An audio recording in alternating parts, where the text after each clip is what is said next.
دوستو دنیا بھر کے ڈاکٹر حیران اور پریشان ہیں کہ آج سے 1400 سال پہلے نبی اکرم صلی اللہ علیہ وسلم کو کس طرح پتہ چل گیا کہ عورت کے رحم میں سب سے پہلے نطفہ بنتا ہے، پھر خون کا لوتھڑا، اس کے بعد گوشت اور ہڈیاں بنتی ہیں۔ ایک دن مدینہ کے یہودیوں نے فیصلہ کیا کہ ہم مسلمانوں کے نبی کو چیلنج کرتے ہیں کہ ان کا قرآن کہتا ہے کہ اللہ جسے چاہے بیٹے عطا کرے اور جسے چاہے بیٹیاں عطا کرے۔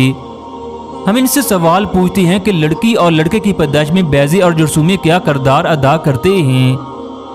عورت اور مرد کے پانی کی کیا کیفیت ہے؟ کیوں کبھی لڑکا اور کبھی لڑکی پیدا ہوتے ہیں؟ یہودیوں کا خیال تھا کہ وہ اس طرح کے سوال کر کے نبی اکرم صلی اللہ علیہ وسلم کو پریشان کر سکتے ہیں۔ یہ تمام یہودی اکٹھے ہو کر نبی اکرم صلی اللہ علیہ وسلم کے پاس پہنچے۔ جب انہوں نے آپ صلی اللہ علیہ وسلم سے سوال کیا، آپ نے فرمایا، سنو، مرد کا پانی گاڑھا اور سفید ہوتا ہے جبکہ عورت کا پانی پتلا اور زردی مائل ہوتا ہے۔ اگر عورت کا پانی غالب آ جائے تو لڑکی پیدا ہوتی ہے، اور اگر مرد کا پانی غالب آ جائے تو لڑکا پیدا ہوتا ہے۔ مدینہ میں جب ایک صحابی عبداللہ بن سلام کو خبر ملی کہ حضور اکرم صلی اللہ علیہ وسلم مدینہ میں تشریف لائے ہیں، تو وہ آپ صلی اللہ علیہ وسلم کی خدمت میں حاضر ہوئے، کہنے لگے، میں آپ سے ایسی 3 چیزوں کے بارے میں سوال کروں گا جنہیں نبی کے علاوہ کوئی نہیں جانتا۔ اگر آپ نے میرے ان سوالوں کا جواب دے دیا تو میں مسلمان ہو جاؤں گا۔ انہوں نے پوچھا، میرا سب سے پہلا سوال یہ ہے کہ قیامت کی سب سے پہلی علامت کیا ہے؟ پھر انہوں نے دوسرا سوال پوچھا کہ جنت میں سب سے پہلا کھانا کون سا ہوگا؟ پھر انہوں نے کہا کہ میرا تیسرا سوال یہ ہے کہ کس چیز کی وجہ سے بچے اپنے باپ کے مشابہ ہوتے ہیں؟ سوال سن کر نبی اکرم صلی اللہ علیہ وسلم خاموش ہو گئے، فرمانے لگے، ابھی جبرائیل علیہ السلام میرے پاس تشریف لائے اور تمہارے سوالوں کے جواب بتا دیے۔ فرمایا، تمہارا سب سے پہلا سوال یہ ہے کہ قیامت کی سب سے پہلی علامت کون سی ہے؟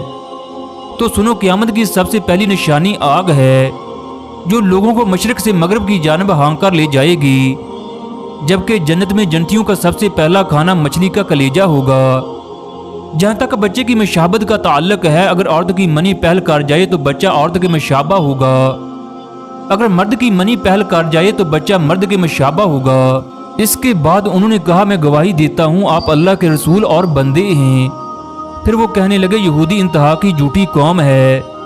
یہ یہودیوں کے بہت بڑے عالم تھے۔ جب یہودیوں کو پتہ چلا تو وہ بہت غم زدہ ہوئے۔ خواتین و حضرات، آج میڈیکل سائنس ڈاکٹر حیران ہیں کہ یہ باتیں 1400 سال پہلے، جس وقت کوئی بھی ٹیکنالوجی نہ تھی، اس وقت مسلمانوں کے نبی نے کس طرح بتا دیں۔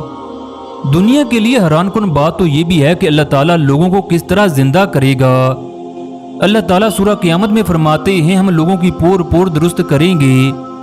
اللہ تعالیٰ جو چاہے کر سکتا ہے، کوئی اس سے پوچھنے والا نہیں۔ ہم اس کے غلام ہیں، وہ ہمارا بادشاہ ہے، یہ اس کی شان کے لائق ہے۔